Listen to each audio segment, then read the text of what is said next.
Supreme court में PTI को इंतखाबी निशान देने से मुताल्लिक पेशावर हाई कोर्ट के फैसले के खिलाफ इलेक्शन कमीशन की अपील पर समाअत 1:30 बजे तक मुलतवी कर दी गई है। दौरान समाअत इलेक्शन कमीशन के वकील ने कहा है कि पीटीआई इंटर पार्टी इंतखाबात के दौरान चीफ इलेक्शन कमिश्नर के अलावा कोई और मेंबर तैनात नहीं था। पीटीआई के हामिद खान ने इलेक्शन कमीशन के हक के दावे पर एतराज़ किया। चीफ जस्टिस ने सवाल किया कि क्या सबका बिला मुकाबला मुंतखब होना क्या अजीब इत्तफाक नहीं? अकबर बाबर बानी रुकन थे, उन्हें निकाला गया तो सबूत दिखाएं। इस हवाले से मजीद तफसीलात जानते हैं कमर मैकन से। जी कमर, इलेक्शन कमीशन की अपील पर सुप्रीम कोर्ट में समाअत 1:30 बजे तक मुलतवी कर दी गई है। मजीद क्या अपडेट्स हैं आपके पास? जी बिल्कुल, बल्ले के निशान पर इलेक्शन कमीशन की अपील आज सुप्रीम कोर्ट में लगी, उसकी समाअत 1:30 बजे तक मुलतवी कर दी गई है। जबकि अभी से थोड़ी देर बाद सुप्रीम जुडिशल काउंसिल का इजलास जो है वो शुरू होगा और कहा गया कि 1:30 बजे के बाद इस केस पर देखेंगे कि दोबारा समाअत शुरू करनी है।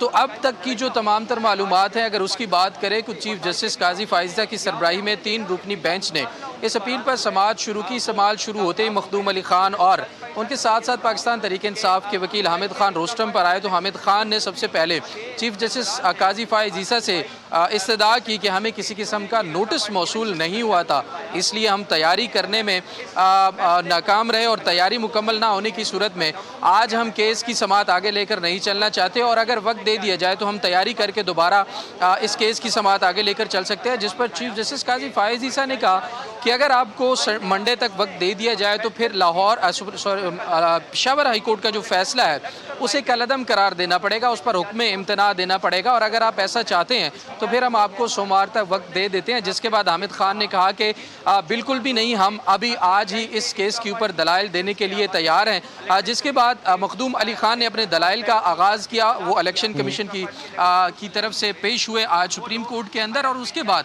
चीफ जस्टिस काजी फाइज ईसा ने संगीन तरीन इल्ज़ामात जो लगाए गए थे पाकिस्तान तहरीक इंसाफ के ऊपर कि उन्होंने इलेक्शन के अंदर जो बेज़ाब्तियाँ की हैं, इंट्रा पार्टी इलेक्शन जो है वो सही तरह से नहीं करवाए, उसके ऊपर सवाल उठाए और उसके साथ साथ जो बानी रुकन का दावा कर रहे हैं इस वक्त अकबर बाबर, उनके बारे में भी काफ़ी सवालात हुए।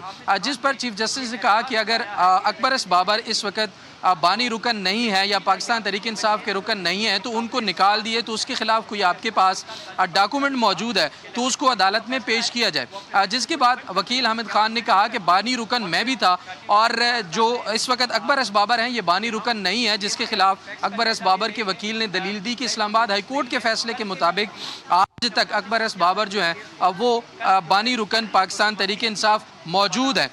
इसके साथ साथ अब 1:30 बजे तक जो 1:30 बजे तक का वक्फा दिया गया है। अपडेट करते कमर मैकन, आपसे मजीद भी इस वाले से अपडेट्स लेते रहेंगे। फिलहाल आपका शुक्रिया।